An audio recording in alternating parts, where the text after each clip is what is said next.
Hello दोस्तों, study up YouTube channel में आप लोग का स्वागत है।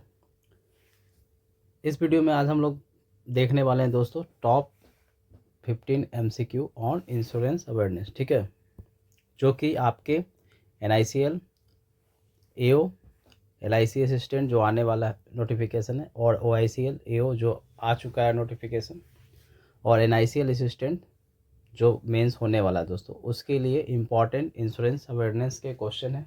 ठीक है, तो हम लोग इस वीडियो में इंश्योरेंस अवेयरनेस के टॉप 15 एमसीक्यू करने जाने हैं दोस्तों, जो कि आपके मेंस एग्जाम के लिए बहुत इंपॉर्टेंट है। इसमें से एक दो क्वेश्चन हमेशा पूछे जाते हैं दोस्तों। ठीक है, चलिए देखते हैं। तो देखिए दोस्तों, पहला क्वेश्चन हमारा क्या आज, a missing person is considered to be dead after how many years of missing. मतलब पूछा जा रहा है दोस्तों कि अगर कोई पर्सन मिस हो जाता है, मतलब कि बहुत दिनों से वो मतलब लापता हो जाता है या गायब हो जाता है कहीं किसी भी वजह से, तो कितना दिन तक इंश्योरेंस कंपनी उसे डेट नहीं मानता है। तो देखिए दोस्तों, इसका सही आंसर आपका है क्या, 7 ईयर्स। ऑप्शन डी हमारा सही आंसर है कि अगर कोई भी पर्सन 7 साल तक अगर नहीं फाइंड आउट किया जाता है, ठीक है, नॉट फाइंड आउट होता है, नहीं पता चल पाता है, तो ऐसे केस में उसे डेड माना जाता है। क्या माना जाता है, डेड माना जाता है। ठीक है, और डेड होने के कारण उसका जो इंश्योरेंस क्लेम होता है वो उसके फैमिली को दे दिया जाता है। ठीक है, तो याद रखिएगा कि मिसिंग केस में अगर कितने दिनों तक में उसे डेड माना जाएगा, तो 7 साल। ठीक है, चलिए देखिए नेक्स्ट क्वेश्चन पे चलते हैं दोस्तों। तो ये रहा दोस्तों हमारा next question, in insurance policies we always find a date which is date of maturity. What does it mean. मतलब कि डेट ऑफ मैच्योरिटी जो हम लोग हमेशा देखते हैं कि इंश्योरेंस पॉलिसी में बार बार ये मैच्योरिटी शब्द आता है, तो डेट ऑफ मैच्योरिटी का मतलब क्या होता है, आपसे पूछा जा सकता है दोस्तों। स्टेटमेंट बेस्ड भी क्वेश्चन आपसे पूछा जा सकता है। तो देखिए दोस्तों, ये डेट ऑफ मैच्योरिटी का मतलब क्या होता है, वैस वो डेट जिस पर इंश्योरेंस कंपनी और कस्टमर के बीच में जो भी कॉन्ट्रैक्ट हुआ है उसका एंड का डेट होता है। ठीक है, इट मीन्स कि जब कस्टमर का जो भी 20 साल का लिया है पॉलिसी, तो मैच्योरिटी डेट उसका क्या हो जाएगा, 20 साल। ठीक है, तो देखिए इस कॉन्सेप्ट पर कौन सा ऑप्शन हमारा सही हो सकता है। तो देखिए ऑप्शन ए में क्या दिया हुआ, this is the date on which the policy was sold to the customer और पर्सन इंश्योर्ड। तो ये तो जिस दिन पॉलिसी बेचा गया है, तो ये डेट तो हो नहीं सकता दोस्तों, क्योंकि अभी हम लोग कॉन्सेप्ट में सीखें क्या, एंड वाला डेट लेना है जिस दिन पॉलिसी का डेट कंप्लीट हो चुका है।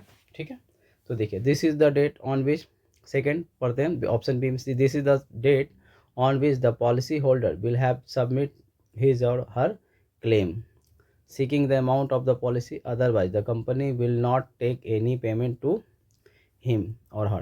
तो ये तो बस उस दिन का क्लेम का बात है दोस्तों, कि जिस दिन वो पॉलिसी का क्या बोल रहा है, सबमिट हिज और क्लेम्स, तो ये मैच्योरिटी डेट तो हो नहीं सकता दोस्तों। ऑप्शन सी पढ़ते हैं, this is the date on which the contract between the person and insurance company will come to be end. ठीक है, तो जिस दिन इन दोनों के बीच में कॉन्ट्रैक्ट ख़त्म हो जाता है, जिस दिन का पीरियड, उसी को कहते हैं क्या, डेट ऑफ मैच्योरिटी। क्योंकि देखिए क्लेम वाला तो कभी भी हो सकता है ना दोस्तों, सेकंड वाला ऑप्शन क्यों नहीं हुआ, क्योंकि क्लेम तो कभी भी कर सकते हैं बीच में भी, क्योंकि क्लेम तो जब भी उसका डेट होगा उस दिन क्लेम हो जाएगा, तो ये डेट ऑफ मैच्योरिटी नहीं ना है। ये तो उसका पैसा मिल जाएगा, अगर डेथ हो जाता है बीच में तो उनका पैसा तो उनको मिल जाएगा क्लेम, लेकिन ये डेट ऑफ मैच्योरिटी नहीं होता। डेट ऑफ मैच्योरिटी का मतलब होता है क्या, कि जिस दिन से आपने जितना दिन का पॉलिसी लिया हो, 5 साल का, 10 साल का, 20 साल का, जितना भी दिन का, तो वो पहले से डिसाइड होता है। वो डेट आपका डेट ऑफ मैच्योरिटी कहलाता है, जिस दिन आपका और आपके इंश्योरेंस कंपनी के बीच में जो कॉन्ट्रैक्ट हुआ है उस दिन अंत हो जाता है। ठीक है, तो चलिए देखिए दोस्तों नेक्स्ट क्वेश्चन पे चलते हैं हम लोग। तो ये रहा दोस्तों हमारा next question, foreign exchange reserve of India, ठीक है, are kept in the custody of which of the following. बताना है कि फॉरेन एक्सचेंज किस के,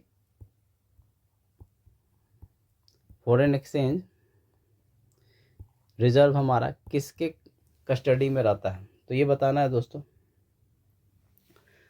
तो बताइए दोस्तों कौन हो सकता है। रिजर्व बैंक ऑफ इंडिया के पास हमारा क्या होता है, फॉरेन रिजर्व का कस्टडी होता है, ठीक है। ऑल पब्लिक सेक्टर बैंक के पास तो नहीं हो सकता है, फॉरेन बैंक के पास भी नहीं है, गवर्नमेंट ट्रेजरी के में नहीं होता है, ठीक है। तो हमारा जो फॉरेन एक्सचेंज रिजर्व का कस्टडी किसके पास होता है, आरबीआई के पास, ठीक है। आरबीआई कौन है, रिजर्व बैंक ऑफ इंडिया, हमारे देश का सेंट्रल बैंक, ठीक है, जो पूरे बैंकों को रेगुलेट करती है, ठीक है, और मॉनेटरी पॉलिसी भी बनाती है, ठीक है दोस्तों। चलिए नेक्स्ट क्वेश्चन पे चलते हैं।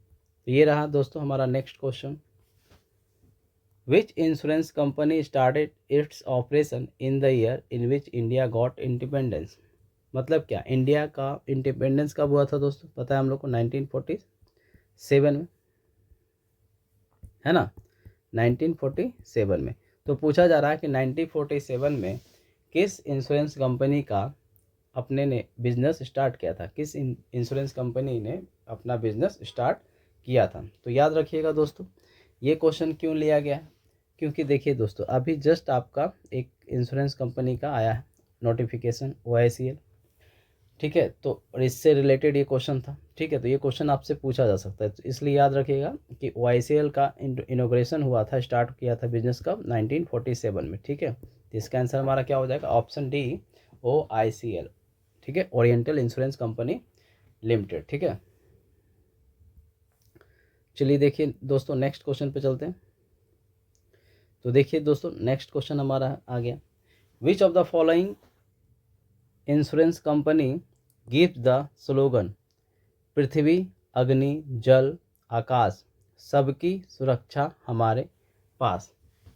तो ये स्लोगन आपको याद रखना है दोस्तों कि किस कंपनी के द्वारा दिया गया है, ठीक है।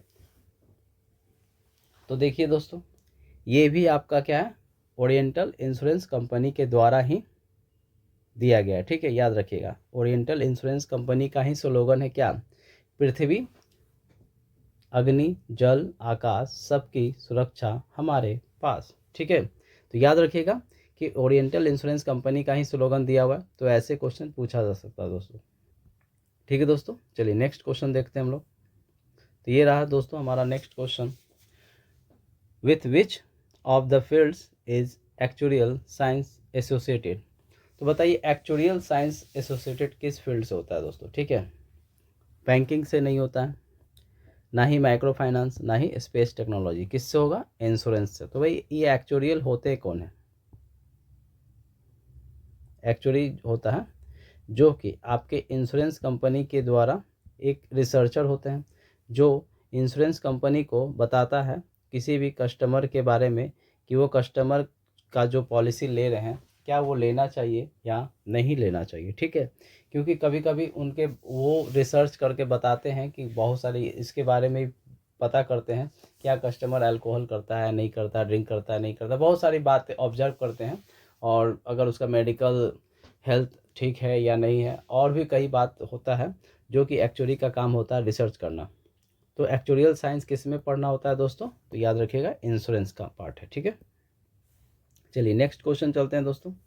तो देखिए दोस्तों नेक्स्ट क्वेश्चन है हमारा, which of the following is the only public sector company in the field of life insurance. मतलब बोलना है कि वो ऐसा बताइए जो कि लाइफ इंश्योरेंस तो है, लाइफ इंश्योरेंस का काम करती है, ठीक है, कंपनी, लेकिन वो पब्लिक हो, ठीक है, सरकारी हो, ठीक है। तो ये आंसर तो सबको पता होना चाहिए दोस्तों कि वन एंड ओनली एक ही लाइफ इंश्योरेंस कंपनी है जो पब्लिक है, ठीक है, और वो कौन सा है, life insurance corporation of India, LIC, ठीक है दोस्तों, जिसका अभी नोटिफिकेशन आने वाला ही है, ठीक है। चलिए नेक्स्ट क्वेश्चन पे चलते हैं दोस्तों। तो देखिए नेक्स्ट क्वेश्चन हमारा क्या है, विच of the following is the largest non life insurance company in India, ठीक है। तो लार्जेस्ट, ठीक है, which is the largest non life insurance company in India. तो बताना है कि non life insurance company India जो सबसे लार्जेस्ट है वो कौन सा है दोस्तों, ठीक है। तो याद रखिएगा दोस्तों हमारा नॉन लाइफ इंश्योरेंस में सबसे लार्जेस्ट कंपनी कौन सा है, तो याद रखिएगा new India assurance company limited, जिसका अभी NIACL का असिस्टेंट का एग्ज़ाम होने वाला है, वही जो है इंश्योरेंस कंपनी जो है हमारा largest non life insurance company है। जैसे अभी बोलते हैं ना कि बैंकिंग में कौन है, तो एसबीआई बोलते हैं, ठीक है। चलिए, लार्जेस्ट पब्लिक सेक्टर बैंक बोलते हैं ना एसबीआई, उसी तरह से largest non life insurance company in India कौन है, new India assurance company limited, ठीक है। चलिए नेक्स्ट क्वेश्चन देखते हैं दोस्तों। The insurance companies collect a fixed amount from its customer at a fixed interval of time, what is called. तो बताइए कि वो जो कंपनी, जो इंश्योरेंस कंपनी है, कस्टमर से, इंश्योरेंस कंपनी कस्टमर से एक रेगुलर इंटरवल पर पेमेंट लेता है, पेमेंट के रूप में लेता है, तो वो क्या कहलाता है दोस्तों, बताइए दोस्तों। तो ये तो बहुत ही इजी सवाल है दोस्तों, सभी को पता होगा, क्या लेता है, प्रीमियम। और इसी प्रीमियम के बदले में हमें क्या देता है, पॉलिसी देता है। और ये पॉलिसी में जो भी अमाउंट हम लोग को मिलता है, यही लाइफ के लिए मिलता है दोस्तों। अगर डेथ हो जाता है तो हमें वो पैसा अमाउंट हम लोग को मिल जाता है, ठीक है। तो प्रीमियम, ठीक है। उसके बाद देखिए दोस्तों, नेक्स्ट क्वेश्चन है हमारा, which of the following is an are the various type of insurance. तो बताना है दोस्तों कि कौन कौन से है जो कि इंश्योरेंस के टाइप्स हैं।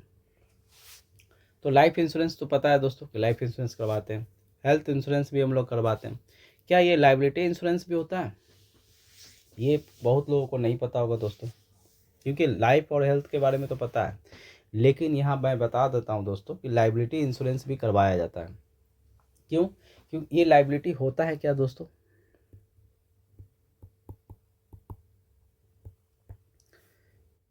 अगर आप कॉमर्स के स्टूडेंट हैं दोस्तों, तब तो आपको पता होगा कि लायबिलिटी क्या मतलब क्या होता है। अगर नहीं है तो मैं बताता हूँ। लायबिलिटी का मतलब होता है दोस्तों, जो अमाउंट हम लोग को पेमेंट करना होता है, क्या होता है, पेएबल अमाउंट। मतलब हम लोग किसी से लोन लिया हो या किसी से कोई उधार सामान में खरीदा हो क्रेडिट पे, ठीक है, तो वो पैसा हम लोग को जो रिपेबल करना पड़ता है ना, वही कहलाता है लायबिलिटी। तो कभी कभी क्या होता है ना कि कभी कभी हम लोगों को लगता है शायद हम अपना लायबिलिटी नहीं पेमेंट कर पाए तो दिक्कत हो जाएगा या कुछ भी, तो उसके लिए क्या करते हैं हम लोग, लायबिलिटी इंश्योरेंस भी करवा लेते हैं, जिससे कि बाय द वे अगर हम लोग ने लायबिलिटी नहीं पेमेंट किया तो उसके बदला हमारे कौन दे देंगे, हमारा लायबिलिटी पेमेंट कर देगा इंश्योरेंस कंपनी। तो यहाँ पर आंसर हमारा क्या बन जाएगा दोस्तों, ऑल ऑफ द थ्री, ठीक है, ऑल द थ्री आंसर, ठीक है। चलिए नेक्स्ट क्वेश्चन देखिए दोस्तों, सर उठा के जियो द टैगलाइन ऑफ किस कंपनी का है दोस्तों, बताना है आपको। तो याद रखिएगा दोस्तों, सर उठा के जियो हमारा टैगलाइन है किस कंपनी का, तो HDFC लाइफ इंश्योरेंस कॉरपोरेशन का आपका सर उठा के जियो टैगलाइन है, ठीक है। टैगलाइन याद रखिएगा दोस्तों, क्योंकि टैगलाइन भी पूछा जा सकता है, ठीक है। चलिए नेक्स्ट हम लोग देखते हैं,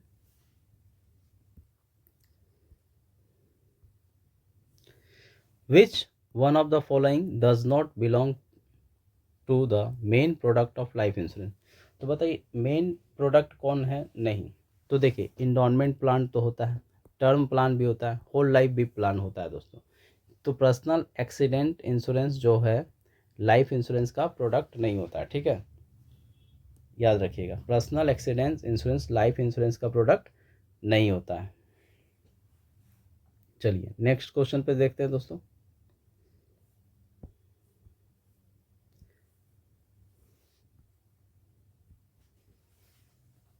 ठीक है दोस्तों, याद रखिएगा मेन प्रोडक्ट पूछा गया है, ठीक है, मेन प्रोडक्ट।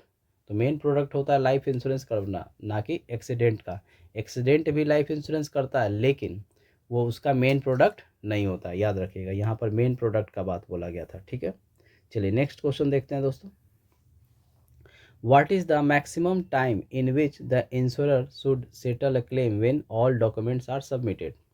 तो देखिए इंश्योरर कौन होता है ये पता होना चाहिए आपको, और इंश्योर्ड कौन होता है। तो देखिए दोस्तों, इंश्योरर कौन होता है, हमारा इंश्योरेंस कंपनी होता है, ठीक है। और इंश्योर्ड कौन होता है, हमारा कस्टमर, जिन्होंने पॉलिसी लिया हो, ठीक है। तो याद रखिएगा, तो जब इंश्योर्ड पर्सन मतलब कस्टमर इंश्योरेंस कंपनी को सारा कागजात जमा कर देता है, तब इंश्योरेंस कंपनी को मैक्सिमम टाइम लगता है उतना के अंदर में उन्हें पेमेंट करना होता है। तो याद रखिएगा दोस्तों, मैक्सिमम टाइम होता है 30 डेज। कितना होता है? 30 डेज। 30 डेज के अंदर में जब सारा कागजात जिस दिन से जमा हो चुका है, सारा प्रूफ वगैरह जितना भी कुछ चाहिए कागजात, तो उसके 30 दिन तक में उनको पेमेंट करना होता है। ठीक है, तो याद रखिएगा। चलिए नेक्स्ट क्वेश्चन है हमारा दोस्तों, what is the full form of TPA? ठीक है, TPA का फुल फॉर्म याद रखिएगा दोस्तों, होता है थर्ड पार्टी एडमिनिस्ट्रेटर्स। क्या होता है? Third party administrators full form है TPA का। ठीक है, याद रखिएगा। चलिए नेक्स्ट क्वेश्चन पे चलते हैं दोस्तों, what do you understand by solvency? Solvency का मतलब क्या होता है? देखिए दोस्तों, सॉल्वेंसी का मतलब होता है कि अगर आप कोई भी पर्सन के बारे में बताता हूँ, अगर कोई पर्सन है, ठीक है, मान लीजिए A पर्सन है, अगर वो अपने लाइबिलिटी को पेमेंट करने में समर्थ है, ठीक है, असमर्थ नहीं है, तब उसको बोलते हैं सॉल्वेंसी। इंसॉल्वेंसी का मतलब क्या है कि उसके पास एसेट्स कम है और लाइबिलिटी ज़्यादा है, तो इस केस में वो बन जाता है क्या? इंसॉल्वेंसी। और अगर एसेट्स ज़्यादा है, ठीक है, और लाइबिलिटी कम है, तब हो जाता है उसका क्या? सॉल्वेंसी। ठीक है, तो वैसे आंसर को उसी तरह से कंपनी के बारे में भी देखना है दोस्तों। तो चलिए देखिए कौन सा आंसर हमारा हो सकता है दोस्तों। पहला पढ़ते हैं, an enterprises capacity which meet its capacity for the long term financial commitments. तो देखिए दोस्तों, पहला ही आंसर हमारा क्या बोल रहा है कि लॉन्ग टर्म फाइनेंशियल कमिटमेंट्स को वो पूरा करने में सामर्थ है। ठीक है, तो वैसे कंपनी को हम लोग बोल देंगे क्या? Solvency company. ठीक है, अब देखिए और भी ऑप्शन देख लेते हैं दोस्तों। Money that an individual is required to pay for a service after any deductible is paid, ये नहीं हुआ दोस्तों। ठीक है, a sum of money paid by an employer to an employ for service, ये भी नहीं। तो याद रखिएगा दोस्तों, कौन सा होगा? ये वाला। ठीक है, लॉन्ग टर्म फाइनेंशियल कमिटमेंट्स को अगर वो पूरा करने में समर्थ है तो उसी को बोलते हैं सॉल्वेंसी। ठीक है दोस्तों,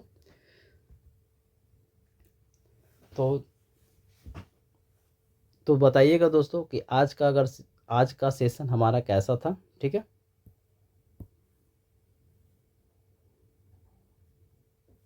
ठीक है दोस्तों, तो आज का सेशन कैसा आप लोगों को लगा होगा बताइएगा। अगर अच्छा लगा हो तो लाइक कीजिएगा, अपने दोस्तों के साथ शेयर कीजिए, कमेंट कीजिए, कमेंट करके हमें बताइए कि आपको ये सेशन कैसा लगा, और हमारे चैनल को सब्सक्राइब कीजिए, जिससे आपको हमारे ऐसे ही वीडियो हमारे चैनल पे आप लोग को प्राप्त होते रहे। ठीक है, और जिनका भी एग्ज़ाम NICL असिस्टेंट का है दोस्तों, मेंस का जो भी दे के आए हैं, NICL AO का, ठीक है, तो उनके लिए स्ट्रैटेजी वीडियो आपको कल मिल जाएगा। ठीक है, लास्ट 20 डेज़ का, 25 डेज़ का अप्रॉक्स मैं स्ट्रैटेजी वीडियो भी अपलोड कर दूंगा। ठीक है, अब से आप लोगों को लगातार क्लास हमारे चैनल पर मिलेगी। ठीक है, तो चलिए दोस्तों, आज के लिए इतना ही है। अगर हमारे चैनल पे नए हैं तो याद रखिएगा, हमारे चैनल को लाइक शेयर एंड सब्सक्राइब कर लीजिए।